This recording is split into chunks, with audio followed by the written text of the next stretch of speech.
ଆରେ ପିଙ୍କି, ତମେ ଏତେ ସଜବାଜ ହେଇକି କୁଆଡେ ଯାଉଛ? ମୁଁ ମୋ ବାପ ଘରକୁ ଯାଉଛି। ବହୁତ ଦିନ ହେଲା ମାକୁ ଦେଖିନି। ତମେ ତ ମତେ କେବେ ବି ନେଇକି ଯାଉନ। ମୁଁ ଏବେ 5 ଦିନ ଯାଇକି ରହିକି ଆସିବି। ଆରେ ପିଙ୍କି, ତମେ ଯଦି ଏତେ ଦିନ ଧରି ବାପ ଘରକୁ ଯିବ, ତାହେଲେ ମୁଁ ଏଠି ଏକା କେମିତି ରହିବି? ଆଉ ଖାଇବି କଣ? ଆଚ୍ଛା, ତମେ ତାହେଲେ ମତେ ଚାକରାଣୀ କରିକି ଆଣିକି ଆସିଥିଲ। ଖାଲି ରୋଷେଇ କରିକି ତମକୁ ଖାଇବାକୁ ଦେବି। ଆଉ ମୋର ତାହେଲେ ବାପା ମା ନାହାନ୍ତି? ଆରେ ନାଇଁ ଯେ, ସେ ସବୁ ମୁଁ କିଛି ବି ଜାଣିନି। ତମେ ହୋଟେଲରୁ ଖାଇକି ରୁହ। ପୁଅ ଜଲ୍ଦି ଚାଲେ, ବାହାରେ ଅଟୋ ଠିଆ ହେଲାଣି, ଜଲ୍ଦି ଯିବା।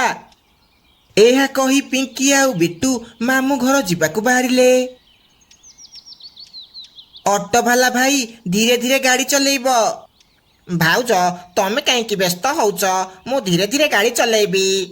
ତାପରେ ଅଟୋବାଲା ଅଟୋ ଚଲେଇବାକୁ ଲାଗେ। ସେମାନେ ଜଙ୍ଗଲ ରାସ୍ତା ଦେଇ ଯିବାକୁ ଲାଗନ୍ତି। କିଛି ବାଟ ଗଲା ପରେ ବିଟୁକୁ ଜୋରେ ଏକ ଲାଗେ। ଅଙ୍କଲ ଅଙ୍କଲ, ଜଲ୍ଦି ଗାଡ଼ି ରଖ, ମୋ ଟାଙ୍କି ଫାଟିଗଲା, ଟାଙ୍କି ଫାଟିଗଲା। କଣ ଟାଙ୍କି ଫାଟିଗଲା? ମୁଁ ତ ଏବେ 6 ମାସ ହେଲା ଗାଡ଼ି କିଣିଥିଲି, ଟାଙ୍କି କେମିତି ଫାଟିଲା? ଓହୋ ଅଙ୍କଲ, ସେ ଟାଙ୍କି ନୁହଁ, ମୋର ପର୍ସନାଲ ଟାଙ୍କି। ଆରେ ମତେ ଜୋରେ ଏକ ଲାଗିଲାଣି, ଗାଡ଼ି ରଖ। ଆରେ ସେଇଆ କହୁନୁ, ଖାଲି ଟାଙ୍କି ଫାଟିଗଲା କହୁଛୁ, ମୁଁ ଆଉ କଣ ବୁଝିବି? ତାପରେ ଅଟୋ ଡ୍ରାଇଭର ଅଟୋ ରଖେ। ବିଟୁ ଯାଇ ଗୋଟେ ଗଛ ମୂଳେ ଏକ କରିବାକୁ ଲାଗେ। ଓହୋ, ଟାଙ୍କି ପୁରା ଫୁଲ ହେଇକି ଥିଲା। ଏବେ କି ଶାନ୍ତି ଲାଗୁଛି। ଆରେ ତୋର ସଇଲା, କେତେ ଏକ କରୁଛୁ? ରୁହ, କାହିଁକି ବିକଳ ହେଉଛ? ଭଲସେ ଏକ କରିକି ଯାଉଛି। ତାପରେ ବିଟୁ ଏକ ସାରି ଅଟୋରେ ବସିଲା। ତାପରେ ଅଟୋ ଚାଲିବାକୁ ଲାଗେ।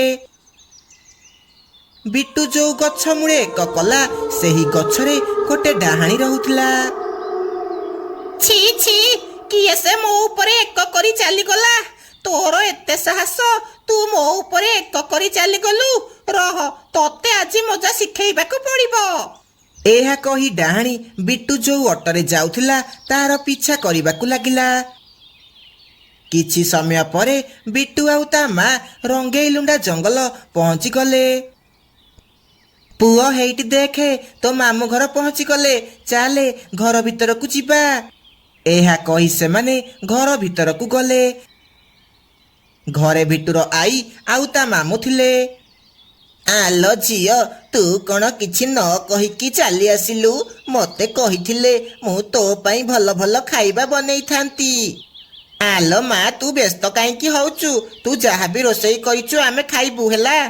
ମାମୁଁ ମାମୁଁ, ମୁଁ ଲଲିପପ୍ ଖାଇବି। ହଁ ଭଣଜା, ତୁ ବ୍ୟସ୍ତ ହନି, ଆମେ ଏବେ ଲଲିପପ୍ ଆଣିବାକୁ ଦୋକାନକୁ ଯିବା। ସେମାନେ ଏମିତି କଥା ହେଉଥିବା ବେଳେ ଡାହାଣୀ ଝରକା ପଟେ ସବୁ ଶୁଣୁଥିଲା।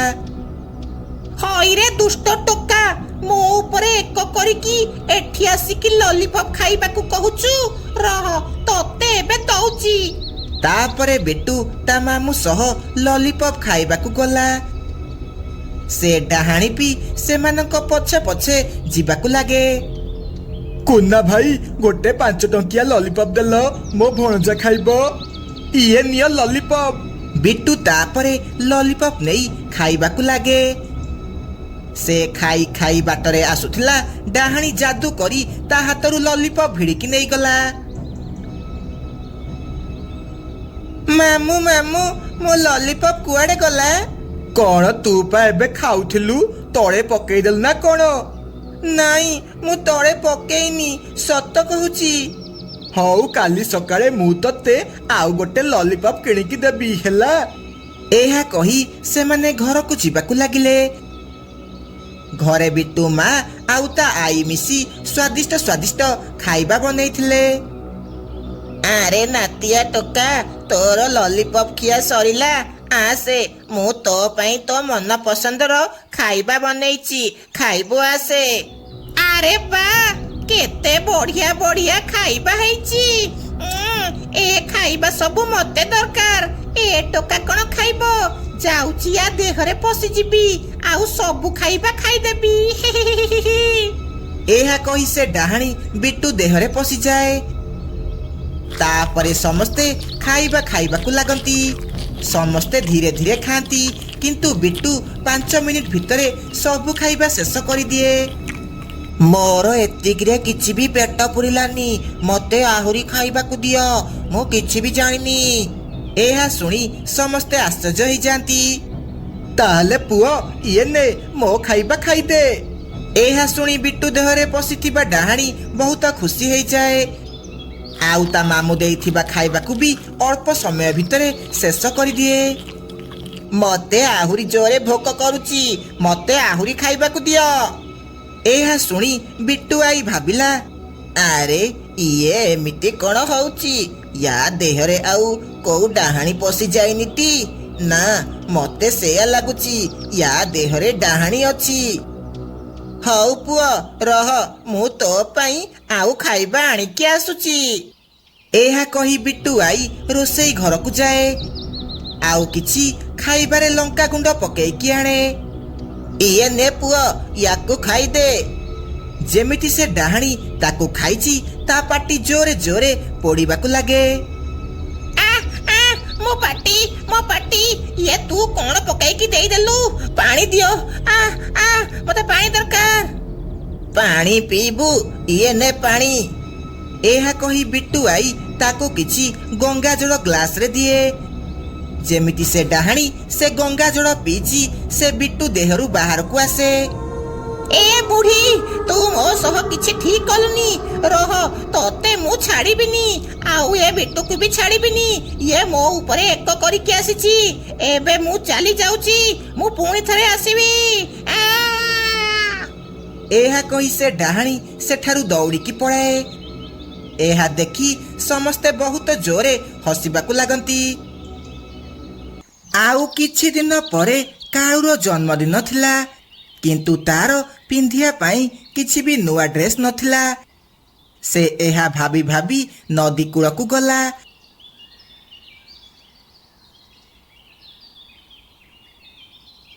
सांग माने एठी बसिकी कौन करूच? आउ 3 दिन परे मोर जन्मदिन, तमर मने अछि कि नाही? अरे हाँ हाँ, मोर मने नथिला।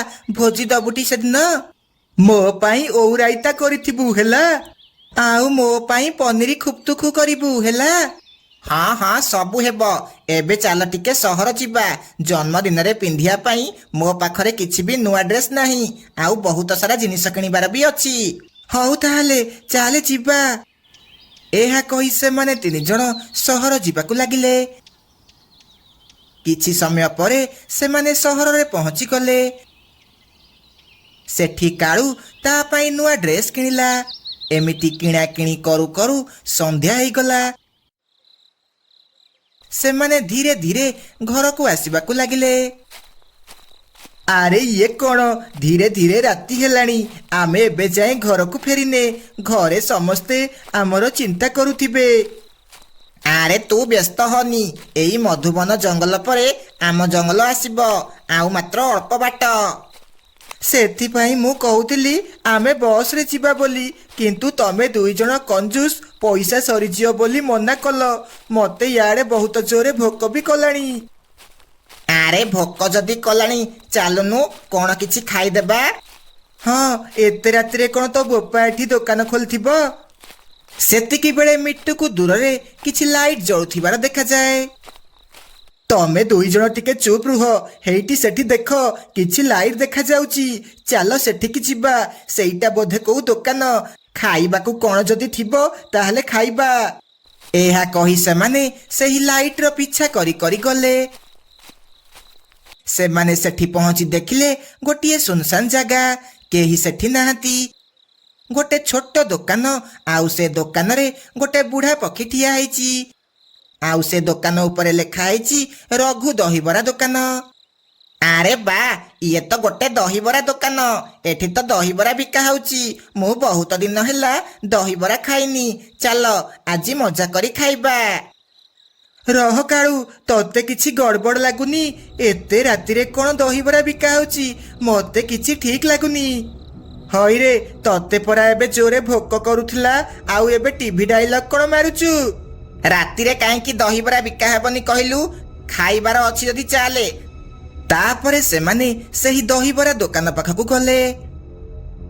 ମଉସା, ତମେ କଟକ ଦହିବରା ବିକୁଛ ନା ଭୁବନେଶ୍ୱର ଦହିବରା ବିକୁଛ? ସେ ବୁଢା କାଳକୁ କିଛି ସମୟ ଅନେଇକି ରହିଲା ଆଉ କହିଲା, ଦହିବରା ଯୋଉଠାର ହେଉ, ତମର ଯଦି ଖାଇବାର ଅଛି କୁହ, ନହେଲେ ଏଠୁ ଚାଲିଯାଅ। ଓହୋ ମଉସା, ତମେ ଏତେ ସିରିୟସ୍ କାହିଁକି ହଉଛ? ମୁଁ ତ ମଜାକ କରୁଥିଲି।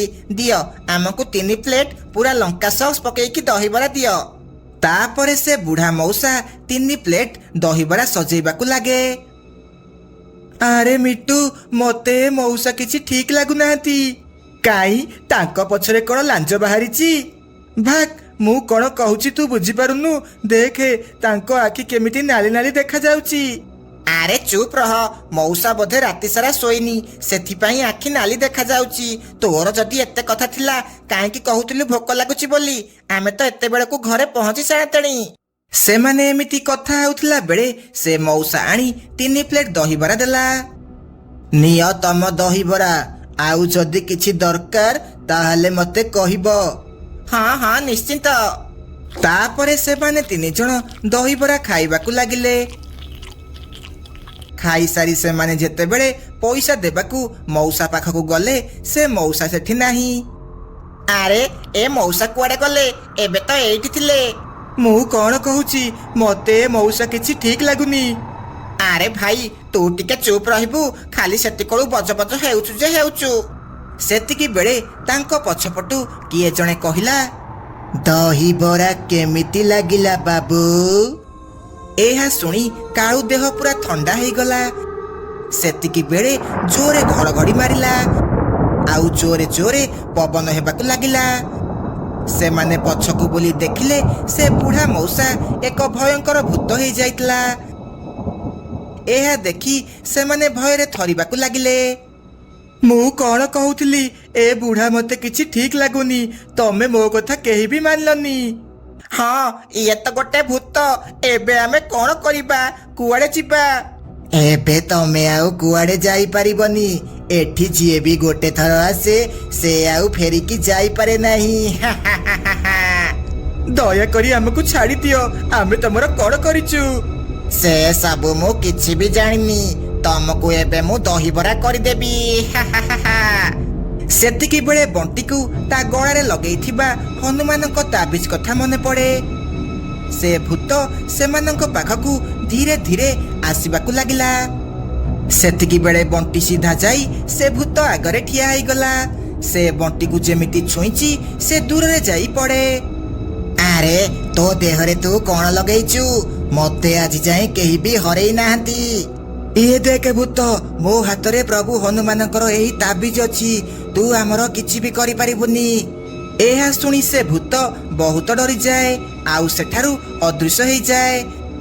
ତାପରେ ସେ 3 ଜଣ ଜୋରେ ଜୋରେ ଦୌଡ଼ିବାକୁ ଲାଗନ୍ତି ଆଉ କିଛି ସମୟ ପରେ ଘରେ ପହଞ୍ଚି ଯାଆନ୍ତି।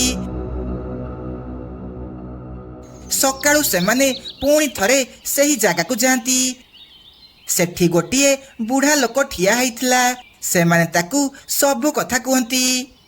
ଆରେ ପିଲାମାନେ, ଆଜିକୁ ପ୍ରାୟ 20 ବର୍ଷ ତଳେ ରଘୁ ନାମରେ ଗୋଟେ ପକ୍ଷୀ ଏଠି ଦହିବରା ବିକୁଥିଲା। ହଠାତ୍ ସେ ଗୋଟିଏ ଦିନ କୁଆଡେ ଗାୟବ ହେଇଗଲା। ସେ ଦହିବରା ବିକିବାକୁ ବହୁତ ଭଲ ପାଉଥିଲା ଆଉ ସେ ଭୂତ ହେଇ ସବୁଦିନ ରାତିରେ ଏହି ଜାଗାରେ ଦହିବରା ବିକୁଛି। ଏହା ଶୁଣି ସେମାନେ 3 ଜଣ ଶାନ୍ତ ହେଇଗଲେ ଆଉ ନିଜ ନିଜ ଘରକୁ ଚାଲିଗଲେ।